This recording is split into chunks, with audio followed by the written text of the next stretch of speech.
Ouais, ben, salut tout le monde. Aujourd'hui, changement de programme. On a cette petite moto qui est un 138 cm3 en 4 temps. Il y a un problème, c'est que l'huile, il y a une fuite d'huile moteur. Donc c'est pas, ça marche pas au mélange.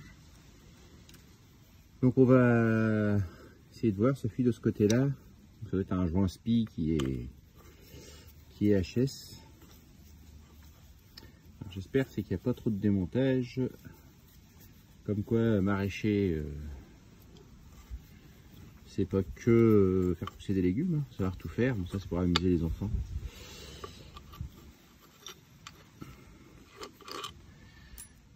Donc j'ai mis ça sur les fourches à palettes. Et comme ça à leur hauteur. Et oui. Il va falloir se débrouiller aussi. Alors attendez, il doit y avoir une vis. La vis, elle est là. Elle est là. Bon allez, on va enlever ça, on va voir ce qu'il y a derrière.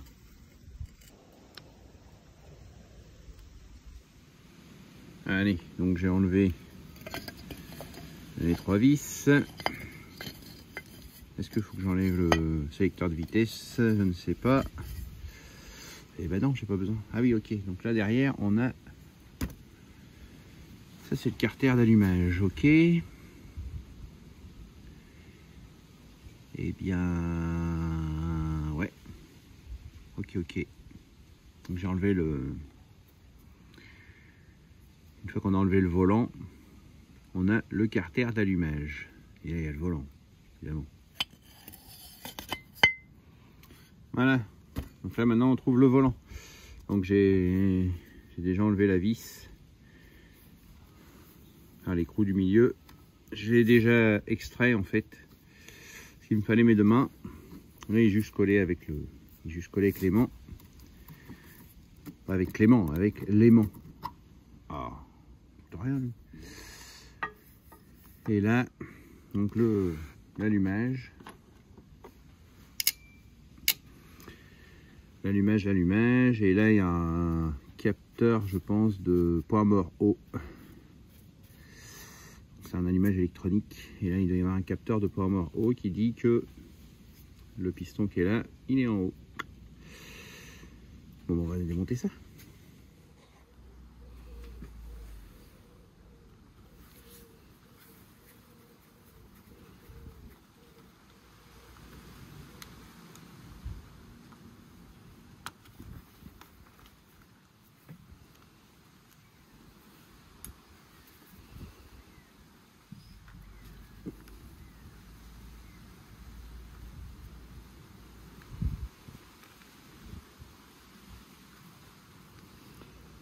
Alors ça tient avec 2 vis.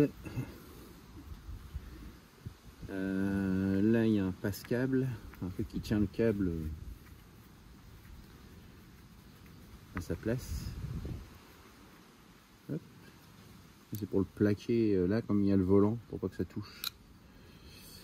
Pour être sûr, ça va pas toucher. Et le capteur de point mort. Oh. Il est serré lui.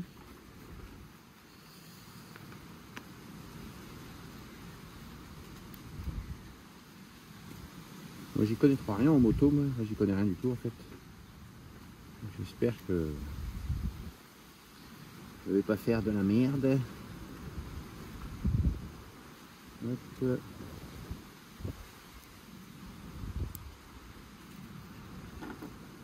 Voilà. C'est pas beautiful ça, Bon, ça c'est jamais que des bobines. Donc ça fuit là, ça coule là, ça remplit tout ça. C'est la même merde.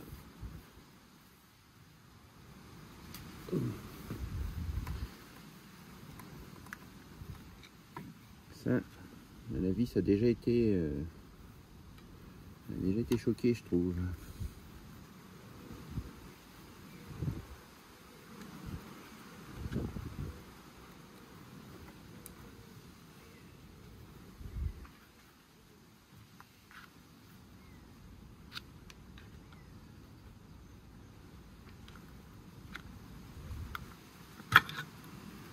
Tadam!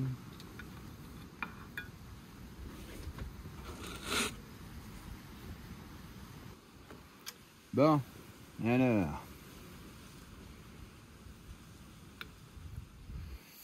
Bah, ça doit être lui qui nous embête. Le joint qui est là. Parce que... ouais, il est tout dur. Il tenait à peine dans son logement. Donc, à mon avis, c'est lui. Et là, on peut apercevoir la chaîne de distribution avec son petit tendeur.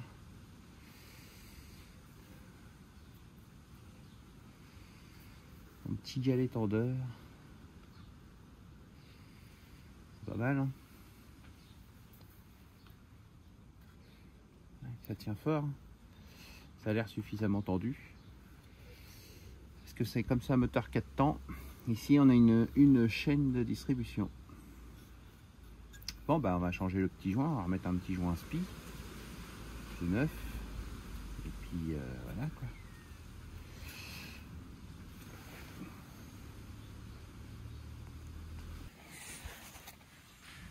Et bien, donc voilà mon petit joint spi tout neuf. Il ressemble étrangement à l'autre. Hein. Je dirais même c'est le même.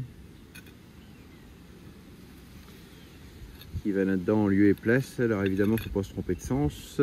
Puisque lui, il est par ici. Donc on met la partie par là, lui, il est par là. Donc on met la partie par là, par là. Voilà. C'est pas plus compliqué que ça.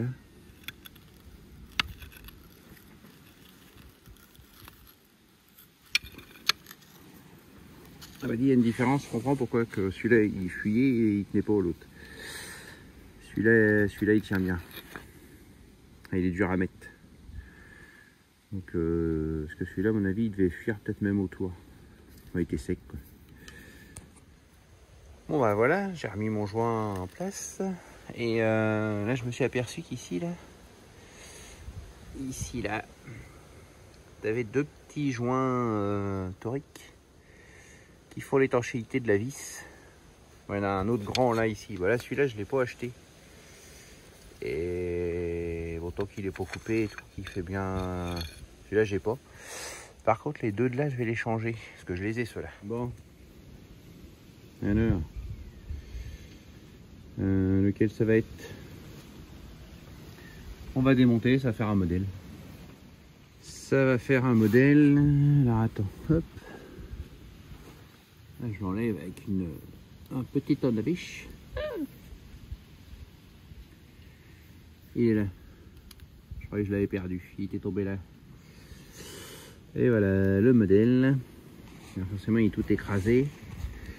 Ça pourrait peut-être ressembler à ça ou à ça. Est-ce que ça peut ressembler à ça? Ça. Ou alors. Ah, c'est trop grand ça. Les joints toriques, c'est un peu comme les raccords hydrauliques, c'est un peu comme tout, t'as jamais le bon quoi. Mais là, ça ressemble quand même, parce que celui-là il est un peu écrabouillé. On va le remettre là. Hop. Ouais, c'est good ça, c'est parfait, parfait. Allez, on change celui-là en bas. Regardez une boîte de joints comme ça, il y a un 408 dedans, ça fait 50 ans que je l'ai. Alors ça se peut pas. Mais ça fait archi longtemps. J'ai jamais réussi à la bouffer. Quoi, je commence à avoir certains que j'ai pu. Bah. Donc là on a tout remis en route, enfin en place. Là, je vais mettre un petit peu d'huile. Il a un petit peu rouillé le truc, mais c'est pas grave. Enfin c'est pas grave. Plutôt pour pas abîmer le joint. Le joint, ils mettent un peu d'huile aussi dessus. Voilà. Le problème de ces joints là, c'était pareil, les joints toriques, ils sont tout secs en fait. Et donc comme ils sont tout secs, bah, il faut plus d'étanchéité. C'est ça le problème. Alors lui, hop là, vas-y tranquille, la mimile. Voilà. Hop, on va faire tomber les joints en dessus. Voilà.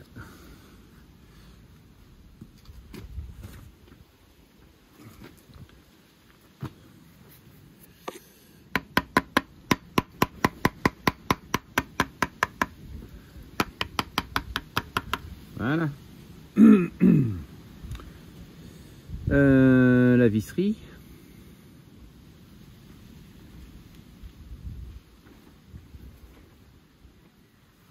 Alors je sais pas pourquoi les vis ont l'air un peu matraquées. Est-ce que il n'y a pas le... Ça c'est pas d'origine, ça a déjà été changé. Est-ce qu'il faudrait pas... Est-ce qu'il faudrait pas leur faire une petite empreinte pour pas qu'elle se desserre? Ça je vais peut-être le faire, parce que ça avait l'air d'être fait en fait. Ouais ben là, j'ai serré fort ça. Du coup j'ai plus qu'à remettre le module d'allumage, je pense. Ici, il y a le capteur de poids Morrow qui se balade. On va le mettre après.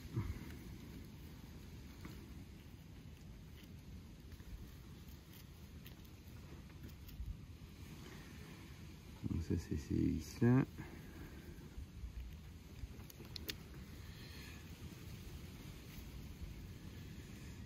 Voilà.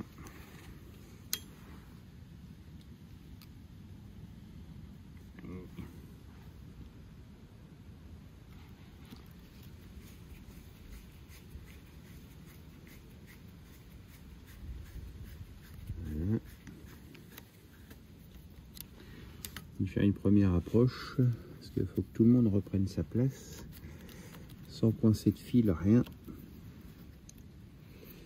Ça n'a pas l'air mal, ça va là. Tac. Et ça, où il allait lui? Lui il allait comme ça, non?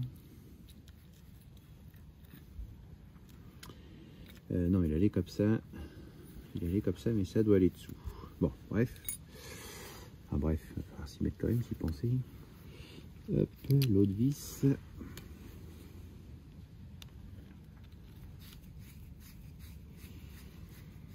Bon, je découvre le truc en même temps que vous.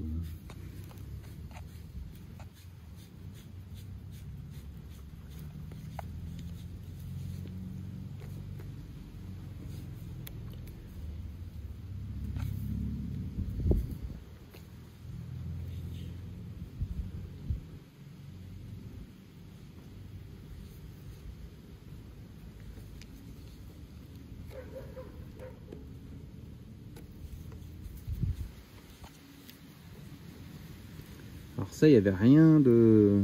Il n'y avait pas de fin filet, rien, donc on est pas revenu. Bon, je suis en train de replacer les petits... Là, le capteur de point mort haut. Le... Voilà. Un petit tournevis pour centrer les vis. Et je suis en train de bien passer les câbles partout parce que... À tout à l'heure.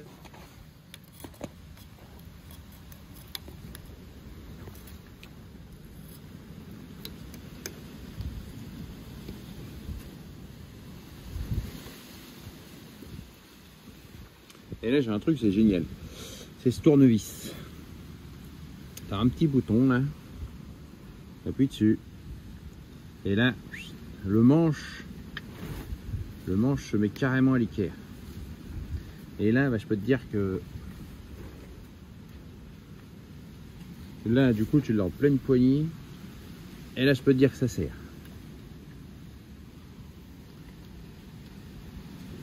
C'est carrément bien. Voilà. De plus, il est... bon, j'ai rien à vendre, hein. Je vous dis ça comme ça. Là, il est à cliquer en plus. Quand on le serre, hop. Il est à cliquer, ça c'est génial. Et en plus, quand on appuie sur les deux petits boutons qui sont là, c'est marqué dessus, push. Quand tu appuies sur les deux petits boutons qui sont là, ici il y a une cachette secrète. Ah, ça se lève un peu là, hop. Et là-dedans, je fais ça d'une main. Et là-dedans, on a tous les petits embouts qui sont cachés. Carrément bien.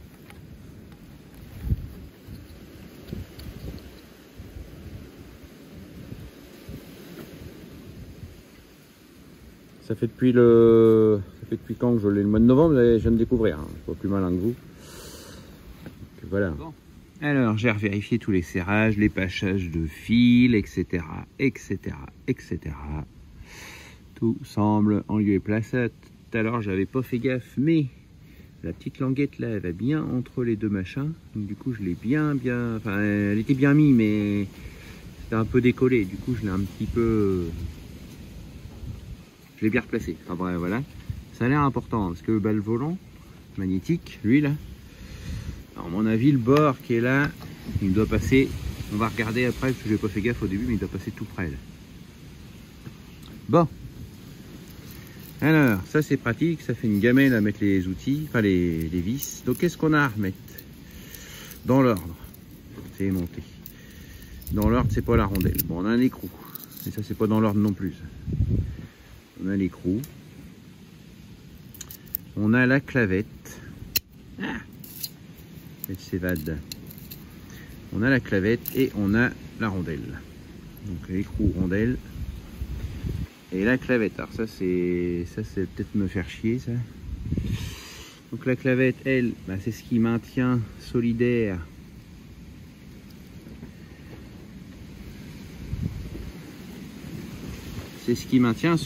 en fait, enfin au bon endroit, le volant. Parce que là, ici, on a le capteur point mort haut qui doit capter avec ce petit repère qui est là. C'est un petit aimant, je pense. Est-ce que c'est un petit aimant? Non, c'est pas un aimant, c'est juste un machin. Bref. D'ailleurs, une fois que ça va être remonté, peut-être falloir que je regarde l'écartement. Aussi bien, il y a un...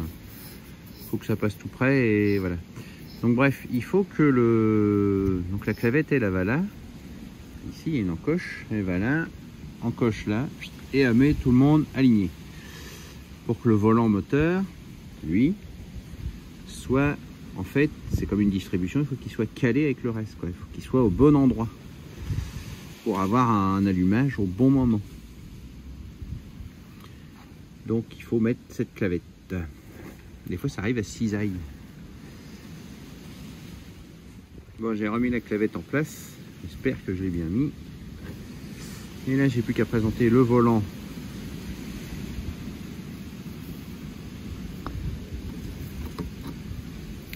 Alors. Là.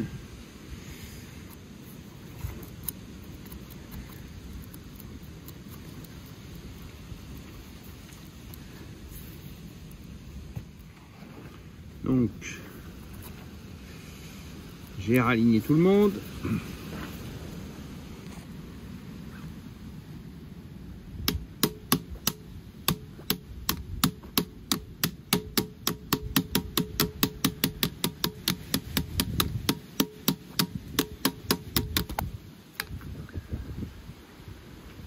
Si on regarde dans le trou, hop là, est-ce qu'on va la voir? Je vais vous la faire voir. Et si on regarde dans le trou là, la clavette on la voit. Donc ça veut dire qu'elle n'a pas bougé. Ça veut dire que là, on l'aperçoit ici là. Donc elle n'a pas bougé. Donc c'est bon, elle est en place. Des fois ça m'est déjà arrivé que je la pousse en remettant le volant. Voilà, j'ai replacé la rondelle derrière, l'écrou évidemment. Et là, je vérifie à la main que ça vise bien. Parce que ça m'est déjà aussi arrivé de me faire avoir que le bout du filetage là était pas neuf. Et ça avait fait vilain. Donc là je vise bien à la main et je finis.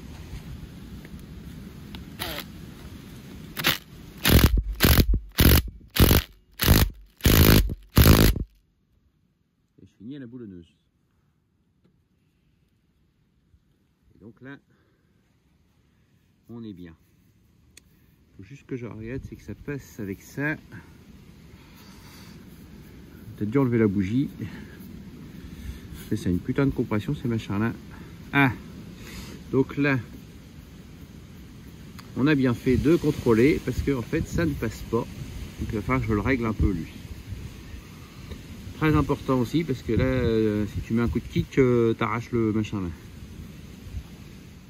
Voilà, donc la technique, c'est on dessert un peu ça. Il faut qu'il reste en pression quand même. On dessert ça. On fait levier là. Et on pousse comme ça. Pour le qui passe tout près du capteur.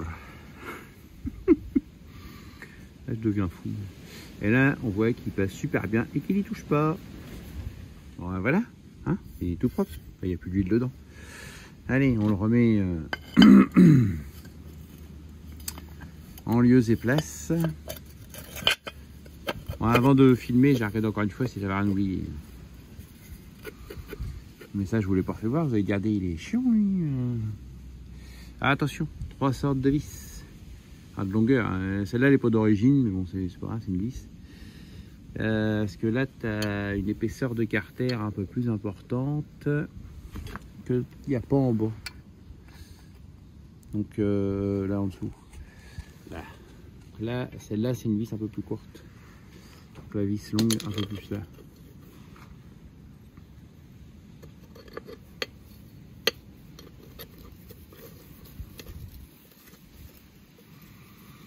Alors des fois, au départ, j'étais bête. Quand j'ai vu que ça fuyait par là, je me suis dit, bah, ici, il doit y avoir un joint. Puis au pire, un joint en papier, je sais faire, je t'en refais un, et puis Boujou n'en parle plus. Sauf que, voilà, ça venait pas de là.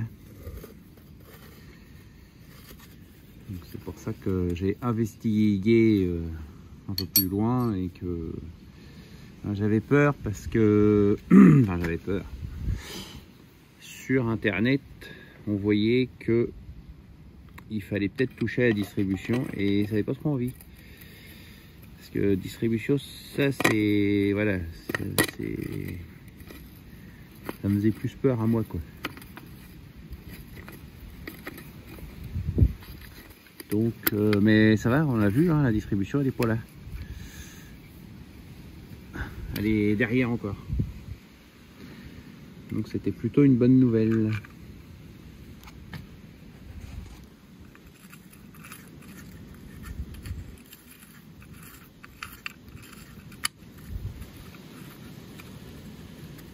Bon, sur ce machin, j'ai vu que j'avais un autre problème.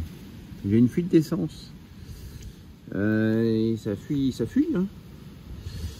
Et là, je vois, là, je vais être obligé de démonter le carbu, etc., etc. Mais en fait, si on regarde d'un peu plus près, c'est le tuyau. Le tuyau, et il est mort en fait. Regarde, là, il est tout fendu le tuyau là. Alors, je sais pas d'où vient la fuite. Non, mais en fait, il est sec. C'est comme les joints là, ils sont secs. Je vais le couper et je vais essayer de le remettre, mais à mon avis, il va falloir que je commande un petit bout de durite quelque part. Voilà, j'ai replacé le tuyau. Et ça ne fuit plus. Bon, on va peut-être remettre de l'huile maintenant.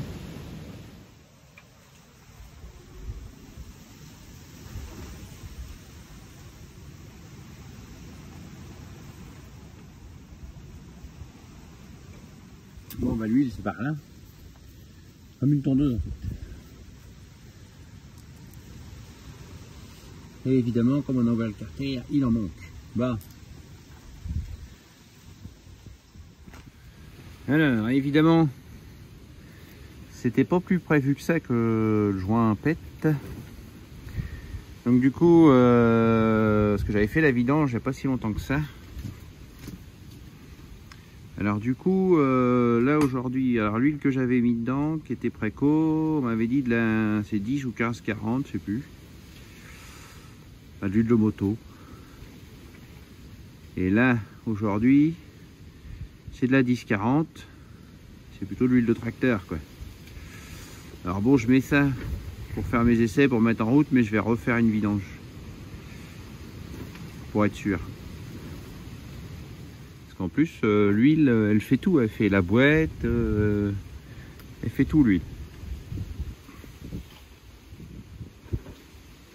C'est de la multifonction. Non, mais je vais lui refaire une vidange bientôt, là. racheté de l'huile ce qu'il faut. Après, parce que l'huile qui était dedans, enfin que j'avais déjà fait la vidange, c'est pas de l'huile.